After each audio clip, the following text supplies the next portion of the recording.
एक तरफ जब पूरा देश जश्न आज़ादी मना रहा था, यानी कि 15 अगस्त के दिन यौम आज़ादी के जश्न में डूबा हुआ था, लोग ये कह रहे थे कि हम आज़ाद हो गए, हमारी आज़ादी को लगभग 79 साल हो गए और अब हम इस देश को एक बेहतरीन मुल्क बनाने की तरफ हैं। तरह तरह की बातें हो रही थी, कोई एकता की बात कर रहा था, कोई अखंडता की बात कर रहा था। तभी बिहार के दरभंगा से एक तस्वीर सामने आई जिसने एक बार फिर साबित कर दिया कि इस देश में नफरत की बीज किस तरीके से बो दी गई है।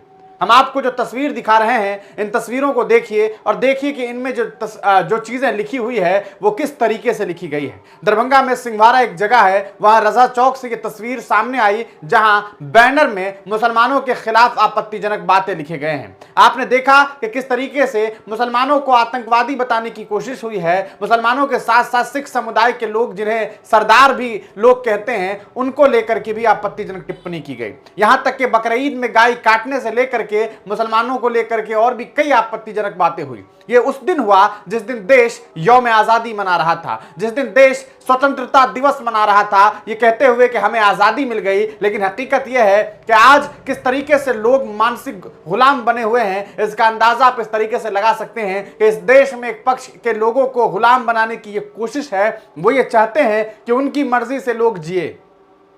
सोच करके देखिए ये कितना निंदनीय है, कितना परेशान करने वाला है। बिहार में कुछ ही महीनों के बाद विधानसभा का चुनाव होना है और चुनाव से ठीक कुछ महीने पहले इस तरह की तस्वीरों का सामने आना, ये कोई प्लानिंग का एक बड़ा हिस्सा भी हो सकता है। प्रशासन को चाहिए कि इस मामले में प्रॉपर इन्वेस्टिगेशन करे। जो चीजें लिखी हुई है वो आप देख सकते हैं कि बकरीद के नाम पर गाय को काटा जाता है। सरदार और मुसलमान भारत छोड़ो, यानी कि आप सोच लीजिए कि अंग्रेजों भारत छोड़ो से अब इस देश में आजादी के बाद मुसलमान और सरदार भारत छोड़ो का नारा शुरू हो गया है। आगे देखिए, भारत में जो भी अल्लाह का नाम ले उसे भारत में ही दफना दो। ये आप स्टेटमेंट देखिए, आप जरा सोच करके देखिए कि ये किस लेवल की बातें हो रही है। चौथे पोस्टर में देखिए कि सरदार और मुसलमान आतंकवादी, यानी कि मुसलमानों को और सरदार को आतंकवादी बताया जा रहा है। आप प्रॉपर तस्वीरों को देखिए, वीडियो फुटेज हम आपको दिखा रहे हैं, आप देख करके अंदाजा लगा सकते हैं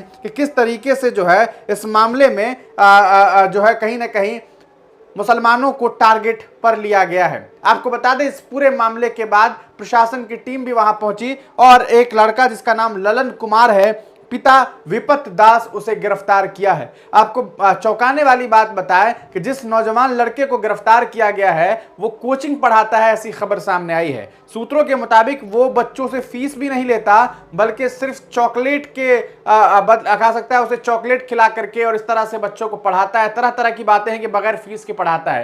ये किस तरह की पढ़ाई हो रही है, क्या वहां पर पढ़ाई हो रही है या कोई ट्रेनिंग दी जा रही है, इस पर जांच पड़ताल करने की जरूरत है। क्योंकि ये जो नफरत फैलाने की कोशिश हुई है ये ऐसे ही नहीं हो सकता, कोई ना कोई इसके पीछे हो सकता है। इसलिए दरभंगा पुलिस को चाहिए कि इस मामले में प्रॉपर इन्वेस्टिगेशन करे। आपको बताते चलें, जो खबर निकल करके सामने आई, इस पूरे मामले के बाद वहां पर दरभंगा पुलिस पहुंची और इस दरमियान यह भी आरोप है कि प्रशासन के द्वारा वहां पर लाठियां चलाई गई और मुस्लिम नौजवान लड़के उसमें घायल हो गए। एक लड़के का सिर फट गया है। ये एक अजीब सी बात है कि जहां पर वो लड़का खड़ा था वो इसलिए खड़ा था कि वहां पर भीड़ को कंट्रोल करके रखा जाए, कोई परेशानी ना हो। आखिरकार उसे ही लाठी कैसे लग गई, ये भी एक बड़ा सवाल है। आरोप है कि बड़ा बाबू के लाठी से ये लाठी लगी है, तो कहीं ना कहीं ये आरोप तय किया जा रहा है लोगों के द्वारा।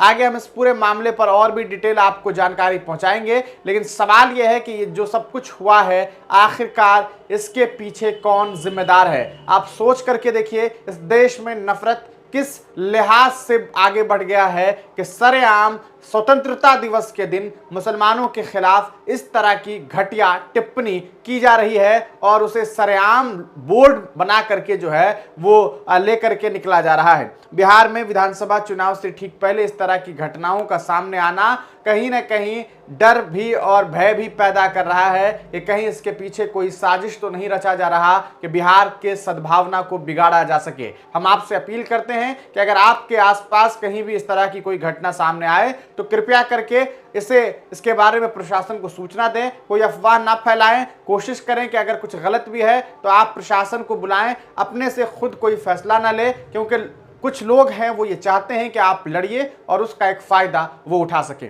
आपका वीडियो देखने के लिए बहुत शुक्रिया। इस पूरे मामले पर स्थानीय लोगों से भी बातचीत करने की कोशिश होगी, प्रशासन के बयान को भी लेने की कोशिश होगी, फिर हम आप तक रूबरू होंगे और आपको बताएंगे कि इस मामले में क्या कुछ हुआ है। वीडियो देखने के लिए बहुत शुक्रिया। चैनल पर नए हैं तो सब्सक्राइब जरूर कर लें, जहां तक हो सके हिंदुस्तानी मीडिया को सपोर्ट करें।